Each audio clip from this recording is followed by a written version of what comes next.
He's coming to us live from Italy to tell us exactly what to expect in the playoff round and, of course, which team is likely to win the UEFA Champions League. Charlie, take it over. Hello, TV47. Charlie Rowing here, European football journalist.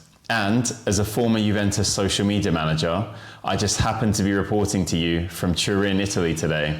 And so, of course, I'll start with the tasty draw that the Bianconeri have just been given in the Champions League playoffs against Galatasaray. When you hear of those two teams, memories start flying back to the last time they met in that famous and slightly controversial win by the Turkish champions in the snow in 2013-14. With the salt being rubbed even more into the wound by the fact that ex-Inter player Wesley Sneijder scored the only goal of the game in a 1-0 win. But Luciano Spalletti's men will be hoping that a Turkish star of their own, Kenan Yildiz, can make the difference against Victor Osimhen and co. Elsewhere, we have some really, really great ties, and I think I have to start with Benfica Real Madrid. I mean, what a game these two played out on the final league stage match day, with Benfica winning a 4-2 thriller after Real had two players sent off, and then Benfica's goalkeeper, Anatoly Trubin, unbelievably scored in the 98th minute to send Jose Mourinho's team through to the Champions League playoffs on goal difference, just squeaking through in that final 24th place spot. And now the two sides are going to do it all over again.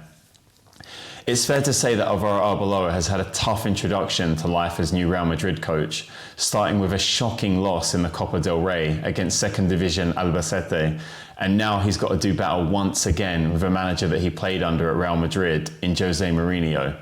So, can he get the better of him second time around, or will Jose spring another surprise, as we know he can do, and send his former team, and of course the record Champions League holders, out of the competition? We shall see.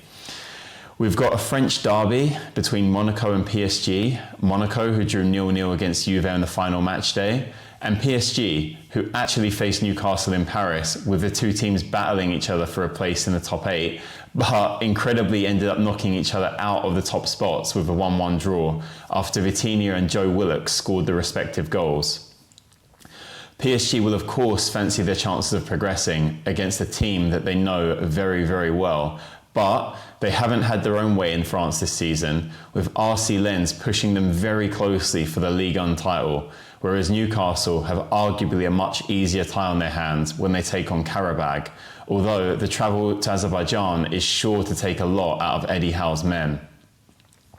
Another intriguing tie is Borussia Dortmund against Atalanta, two very attacking teams set to face off. Of course, Dortmund have the likes of Girassi, Adeyemi and Brandt at their disposal, whereas Atalanta will be looking to Lukman, Raspadori and Samardzic. It's set to be some very exciting games indeed. And then to round it off, we have Kenyan football legend McDonald Mariga's former club, Inter Milan, facing a tricky tie against Bodo Glimt, who shocked Atletico Madrid 2-1 in Spain to qualify just above Benfica in the playoffs. Whilst Atleti, they've got to contend with a game against Club Brugge, and Olympiacos will take on Bayer Leverkusen in what is the final Champions League playoff game. Of course, all of those games coming to you live on TV47 midway through February.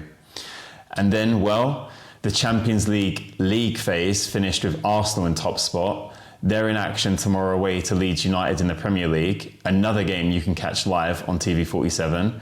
And they're joined straight in the Champions League last 16 by Bayern Munich, Liverpool, Tottenham, Barcelona, Chelsea, Sporting Lisbon and Man City. Essentially all the English sides bar Newcastle.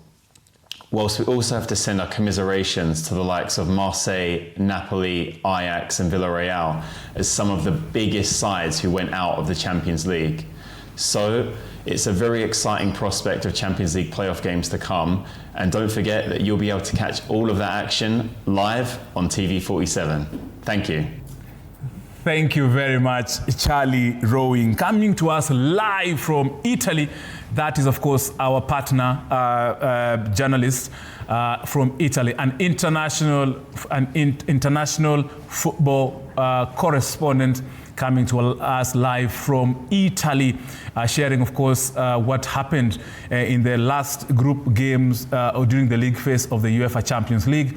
where we know now, of course, which teams have made it into the last 16 and the teams that have to fight it out for the remaining 8 slots to make it into the round of 16. Real Madrid being one of those casualties who have to fight to play in order to make their entry into the UEFA Champions League round of 16. Thank you very much, Charlie, indeed, for that. And Charlie will be giving us updates every other week during the Champions League week.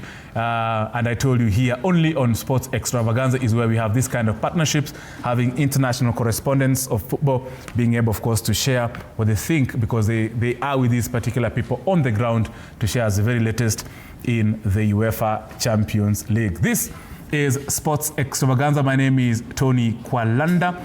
Remember, every Saturday, 4 p.m. all the way to about 9 p.m. we just give you the very best in football, in athletics, everything. And remember, from 6 p.m.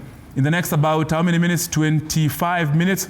I'll be taking you to Elland Road, where Leeds United is hosting Arsenal in the English Premier League. A game that so many people are praying and wishing that Arsenal are beaten.